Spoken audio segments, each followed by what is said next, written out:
There we are. Okay, so we're going to continue working with our customer.rb model, which inherits from ActiveRecord base, and it's the one that maps to our customers table. As I said, we've done the C and the R, and we're going to work through the update and delete, and if we have some time, we're going to create a new model and start working with sort of associations between two models by way of a foreign key. But we'll start with update, and I'll start by creating a new Ruby file in which to put this code. And I'm going to call it ActiveRecord update example.rb. I'm going to drag it into Komodo. And at the top of it, just like at the top of our other examples, I'm going to load in that ar.rb file. And then I'm going to say using ActiveRecord to update rows in our customers table. And so in order to update a row in a table, we first need to actually fetch that row. So half of what we're going to do here is going to be reading based on how we did the reading in the last set of lectures. But then once we have access to either a row or a collection of rows, then we'll be making modifications, and then we'll be saving those modifications back to the database. And so first, let's start with a single row. So first we're going to find a specific customer from the database. Then we're going to modify that customer in object space, meaning that we're going to just modify the Ruby object of type customer that maps to a particular row in our database table. Once we've modified that object, it hasn't yet modified the database table, then we actually have to save the modified customer to the customers table. And part of that is validations will run.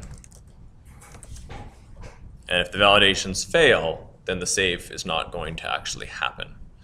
So step one of finding a specific customer, I'm just going to find a customer by ID. So I'm going to say customer by ID. And I happen to know, just because I know this database table, that there is a customer at primary key 9000. So I'm going to find that customer. And just to prove to myself that it actually exists and is a valid customer, I'm going to puts out that customer.inspect so that we can sort of see some information about that customer. And when I run my code, we should see a customer object. Here it is.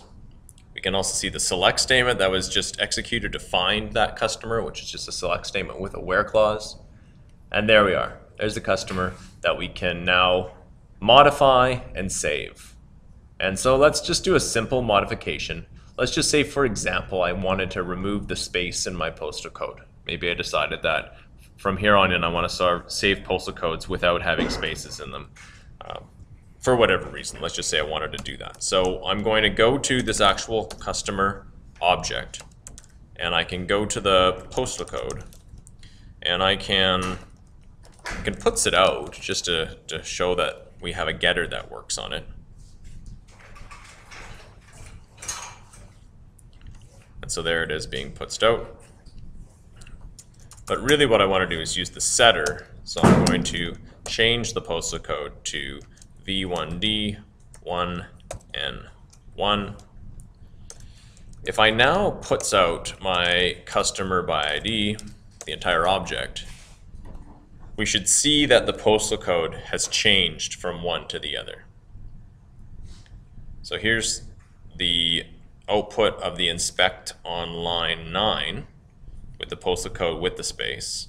And then here's the output of the inspect on line 15 with the postal code without the space, but it didn't save it to the database. So if I run all of this code again, line 9 is still going to print out a postal code with a space, and line 15 is still going to print out a postal code without a space. Every time I run it, that same thing will happen because I'm not changing the actual persisted data in the database. So I run it again.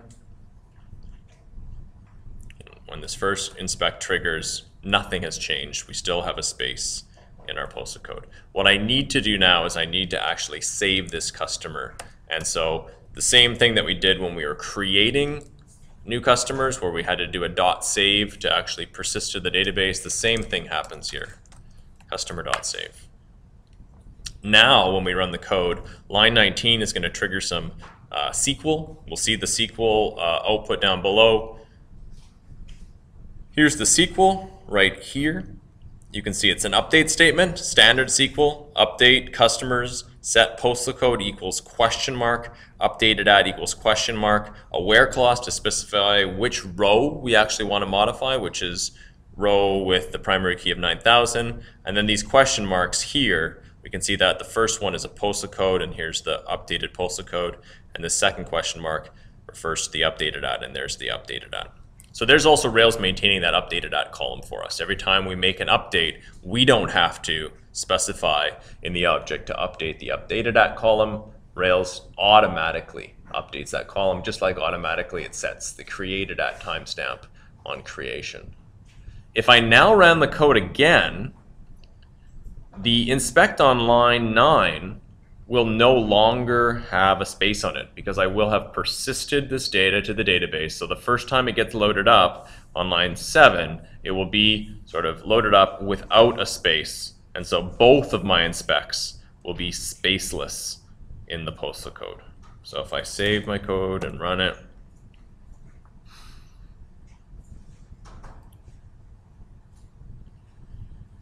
both of them have no space. So it worked. Right, so I've actually been able to modify and persist that data, and I can do that for as many different properties of this customer as I want simultaneously. So I could also have changed the city to Selkirk from Winnipeg. I could change the country. Maybe I wanted to have it be like a short form for Canada rather than spell out the word Canada. I can make as many modifications to the various properties of my object as I wish, and they'll all get saved when I call .save.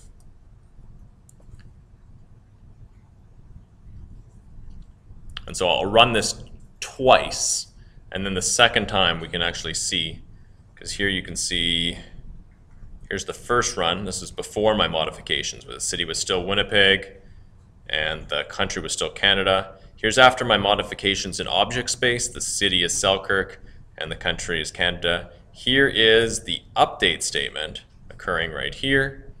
If I run this again though, even the first inspect will include the modifications that I ran through last time. So you can see the first inspect here has the city of Selkirk, the shortened Canada, and the I guess that we'd already changed the postal code. One other thing to be aware of is that these changes could potentially be prevented if the validations didn't actually trigger. And so if we find a different customer, let's find the first customer.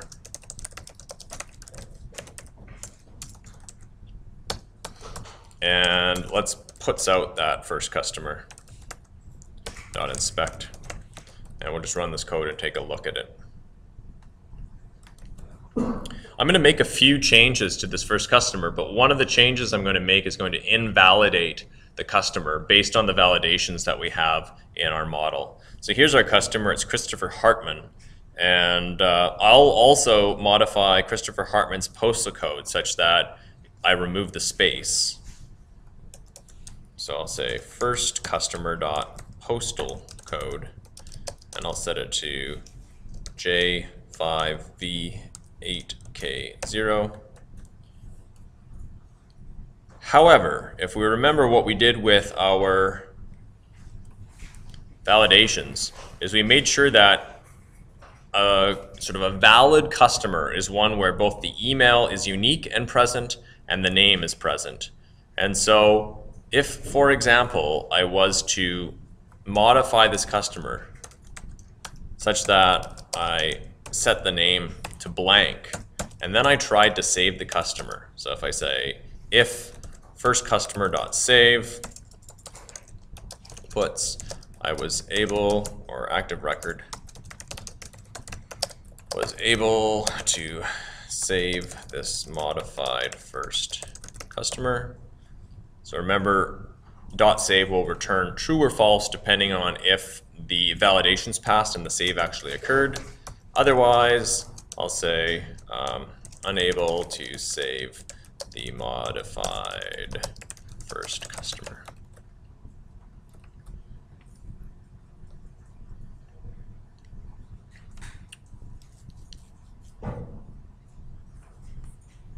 The output is that I was unable to save the modified first customer. And I should be able to prove that by running the code again and looking for what the customer looks like when we first run inspect. We should see a customer that still has a space in the postal code and a customer that still has a name. This should not have sort of come into effect, my modification. So if I run this again,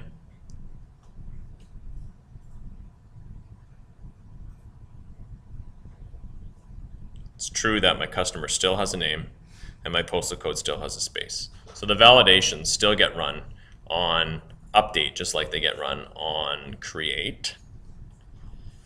If you need more information about how these updates actually work, there's the two places for more ActiveRecord information as far as queries go. There's the basics guide and the query interface guide. The basics guide has a section for update, and the query interface has sort of more details on how to use sort of all aspects of ActiveRecord.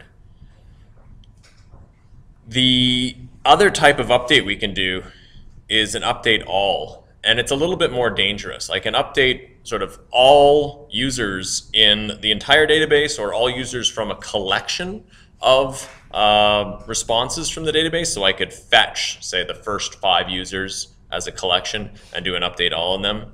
But the thing about update all is, although it's handy and it will create the proper SQL, so if you have 100,000 users and you want to all set them to the country of Canada, you can do update all on that, and it will do a proper single update statement that will update the bulk of them rather than doing separate update statements for every row. But it will not run the validations. So if you're doing an update that is potentially invalidating your data, you could be sort of messing up your database at this point. You could be injecting invalid data into your database. It doesn't talk about that here, but if we were to go to the API and I was to look up update all, this is how the API tends to look. It has like a little description of what the method does, some examples on how to use it, and here you can see here where we're going to customer update all, this customer has some kind of wants email and it's setting it to true. So every single customer, we've done that. Here we're going to a model called book, specifying a where clause and then saying update all. So it's going to first find the collection of books in the books table that match this where clause, and then it will only update those rows. And here's another one that even includes like an order clause and a limit clause. So you can specify a collection in any way that you ordinarily would when you read from the database, and then update all will update that collection.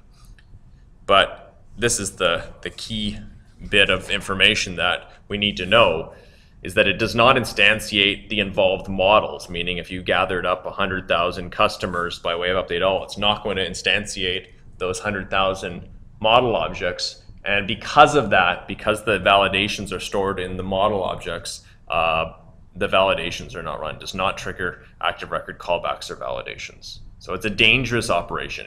It works well, but it is dangerous. We can see it in action.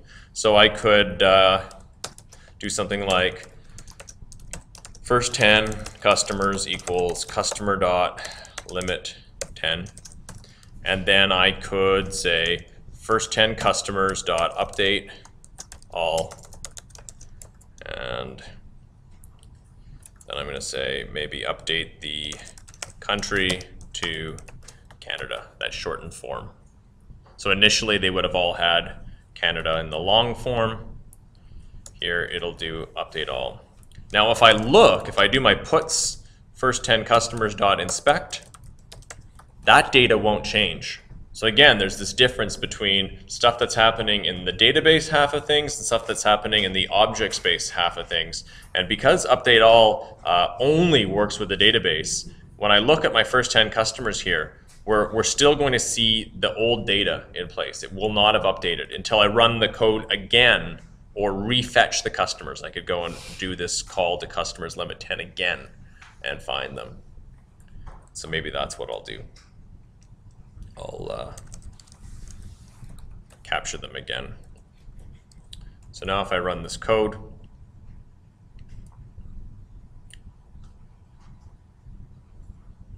you can see that each one of these 10 customers has had their country set to CND.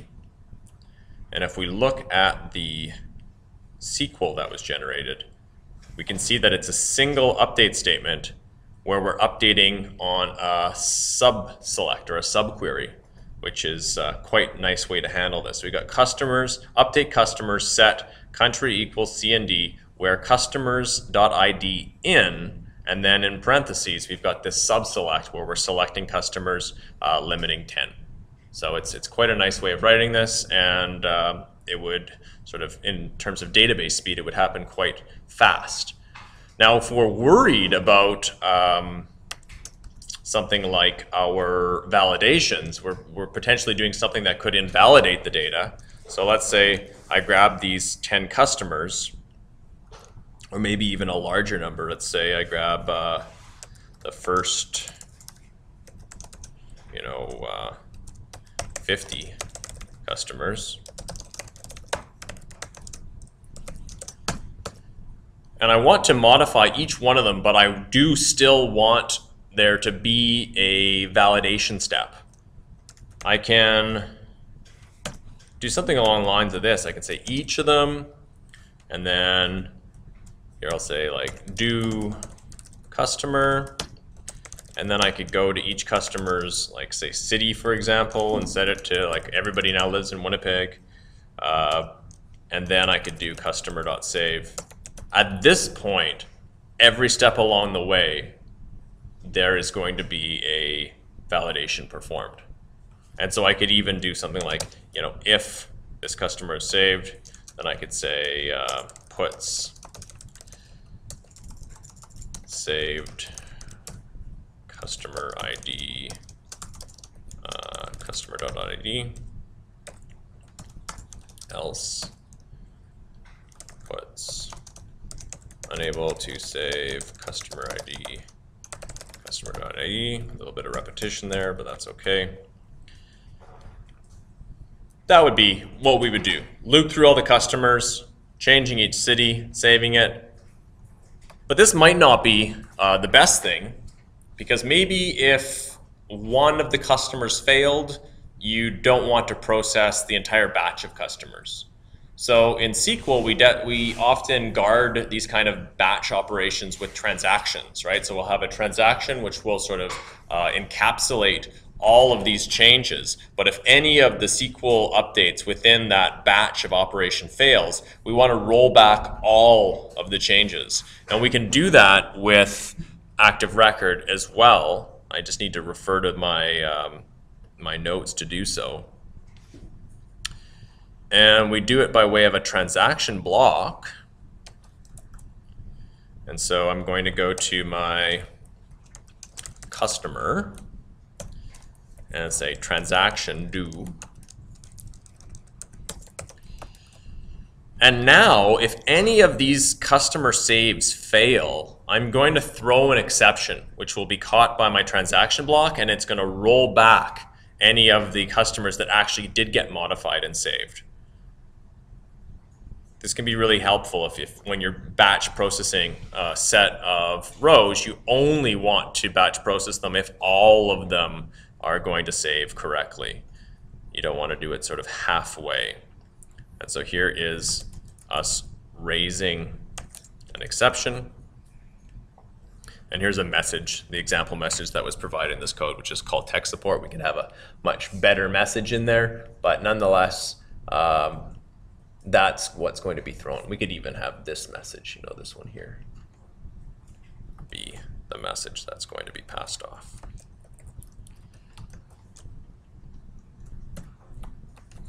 And now I could sort of force this to fail somewhere along the way. I could say first 50 customers at position, say 10, and I could set that customer's name to a blank string. Right, so that the system will happily start processing the customers, changing each customer's city to Winnipeg, and saving that customer. But when it hits customer at position 10, there's going to be an invalid record in that customer. It's then going to not be able to save. This raise will throw an exception, specifically the rollback exception, which will be captured by this transaction, and then all of those previous customers that we had saved will be rolled back to their former state. So if I run this now,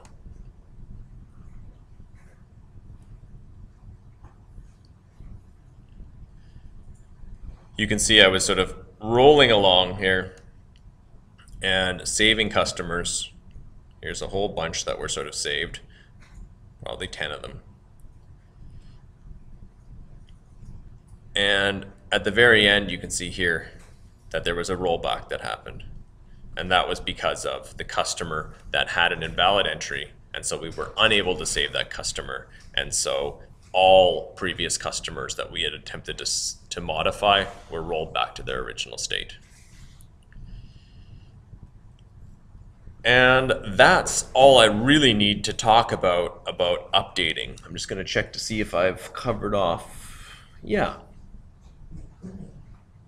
Yes. So that's updating. So we're either finding a particular record and updating and saving it.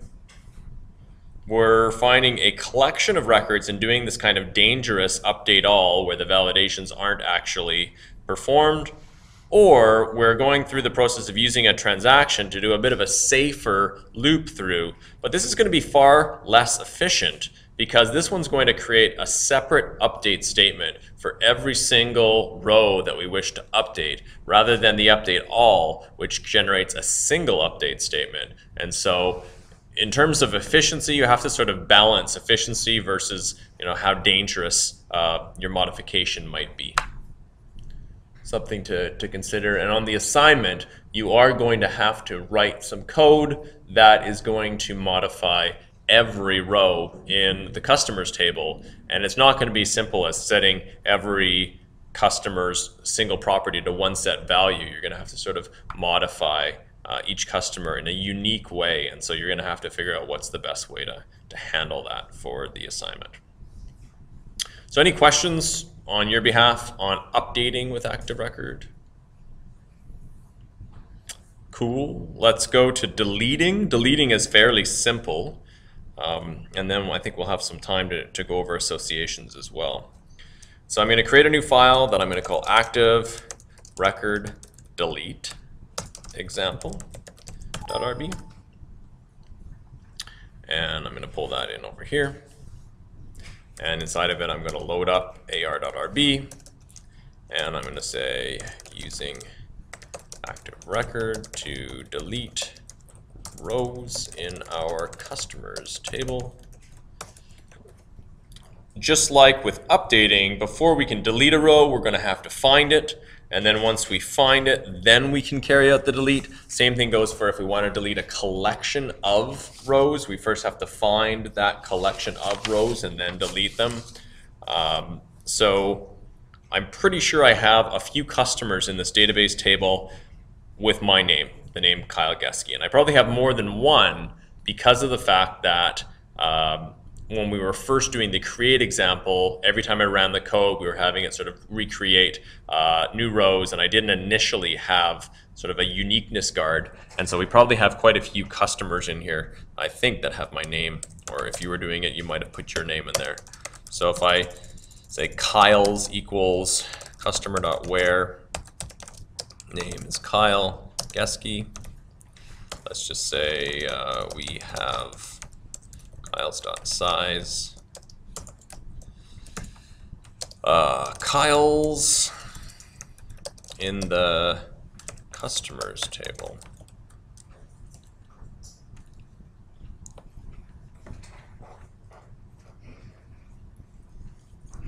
So there's 8 Kyles in the customers table, and if I wanted to remove them all, I would just say Kyles.destroyAll.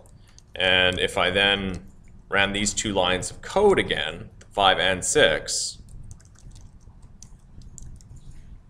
and then I might say, after the destroy all, comma, we have some new number of Kyles in the table. I run my code.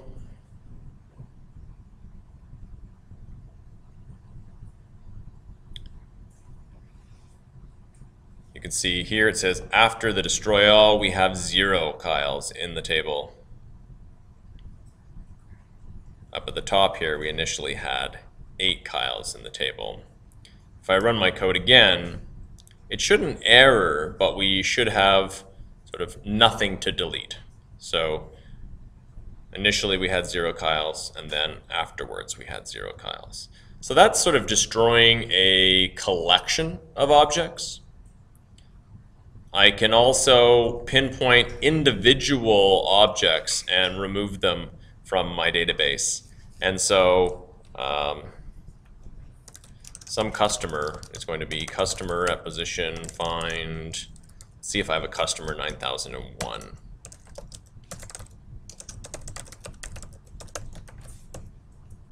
Try that out.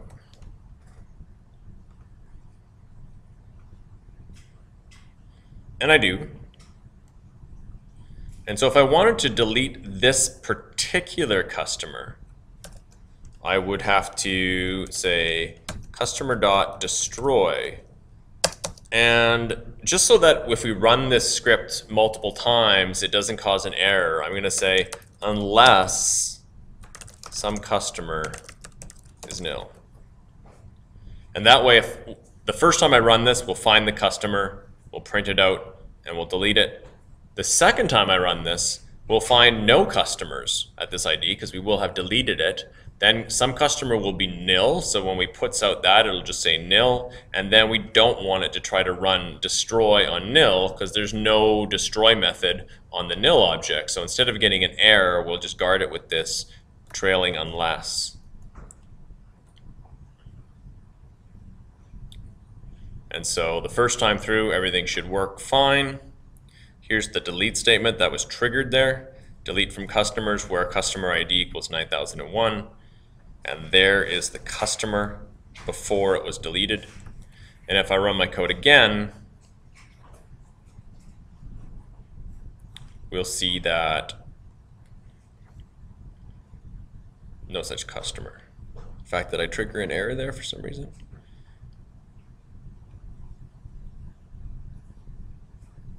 Oh, and it now threw an exception because it didn't actually find that row. So, okay, so I didn't necessarily need to do that. But to get this to not have an error, that customer's name was Kylan, but I can't remember exactly. Well, let's see if I can fix this. I don't want to leave you with code that has an error in it. So I'll find a different customer. I will temporarily comment this out.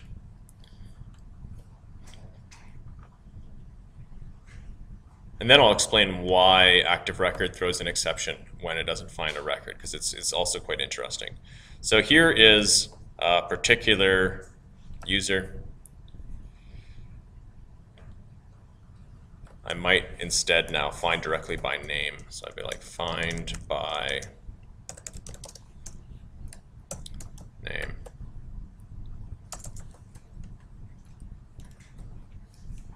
Now, the first time it should actually find this customer, and the second time should be nil. Let's see how well I know ActiveRecord.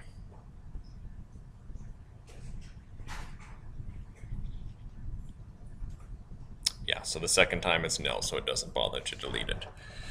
That does bring us to an interesting point, which I didn't mention in the read class. If we are finding by ID and there is no such primary key, ActiveRecord will throw an exception.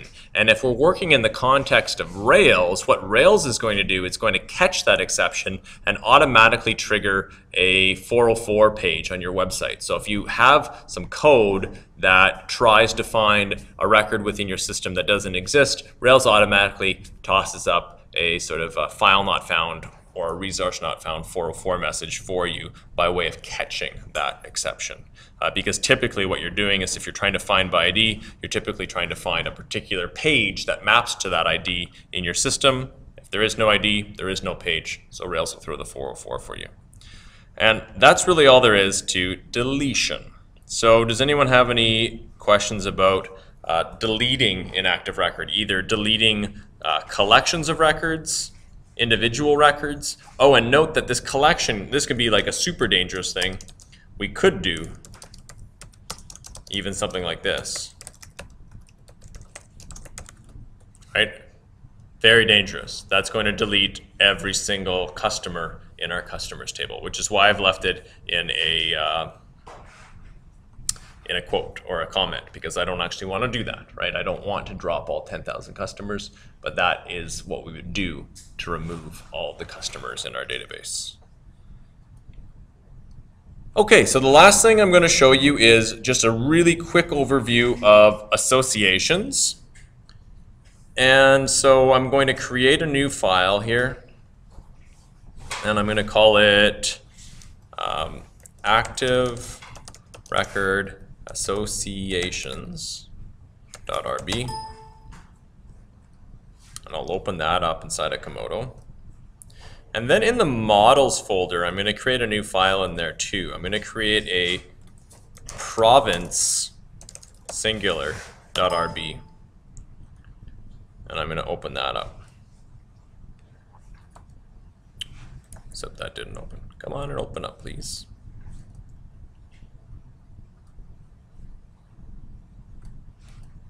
There's province, and my association one I need to open as well.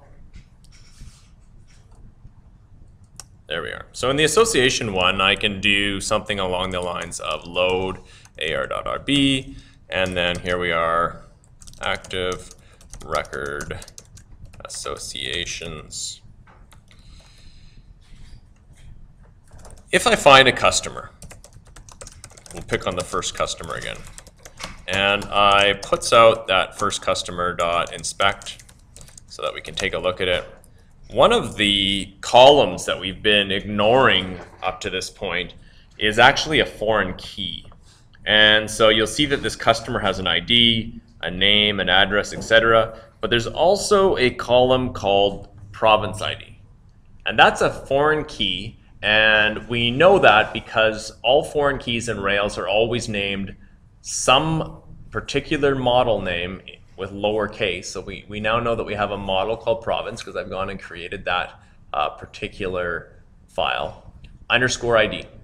So it's going to be a foreign key of a province in the provinces table. So this particular class here in the province.rb file, which is in our models folder, will say class province inherits from ActiveRecord : base, just like customer. Sort of looks the same. And I don't really need anything in there to begin with. And this, by way of naming convention, province maps to a provinces table. And there's this foreign key, and this foreign key is sitting over inside of the customers table. And so when you have a foreign key on a table, it means that that particular row is related to another particular row in another table. So in our case, we have customers that are related to a particular province. So we could say that a customer belongs to a particular province. And so I might say association, that this customer belongs to a province, singular.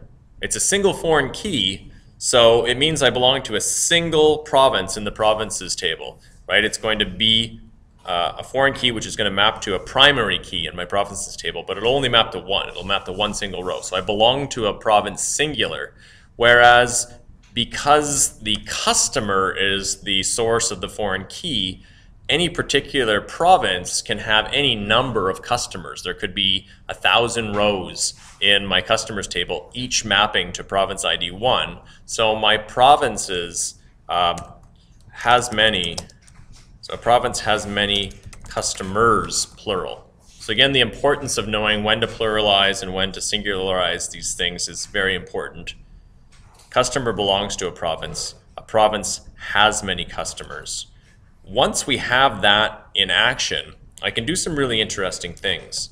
I can put out this first customer province name. And so I can chain from the customer object to its associated province object and break my code. What did I do? Oh, haha. This is because in my ar.rb file, I haven't yet actually, ar.rb is sort of doing what Rails would do for us. I have to go in and manually load up that class. Otherwise, the program doesn't know about it. So now inside of ar.rb, I am loading up my customer model and my province model. So now in the customer model, it'll know what it actually belongs to and vice versa. Let's try running that again.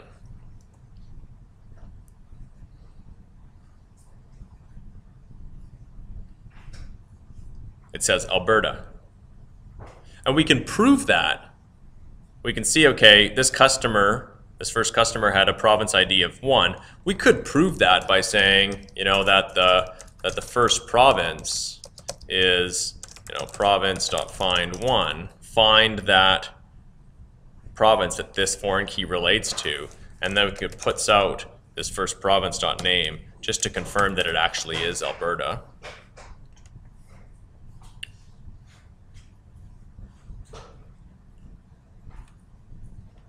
And it is.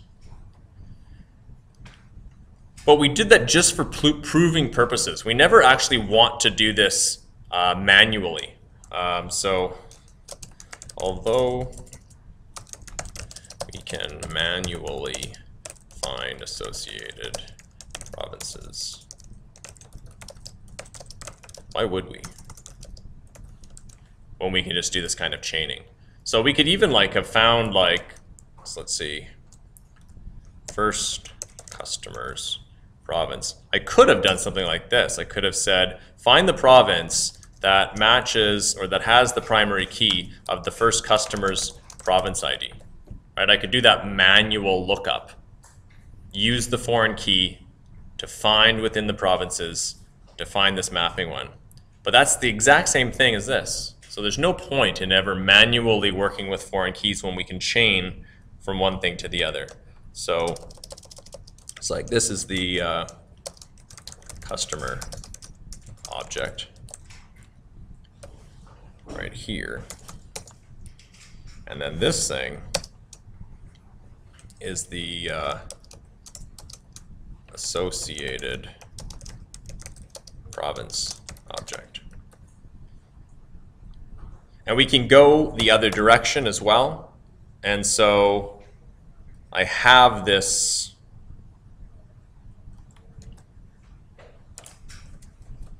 first customer's province. Maybe I'll find the last province. And I'll put out the last province.inspect just to see what it is for a second.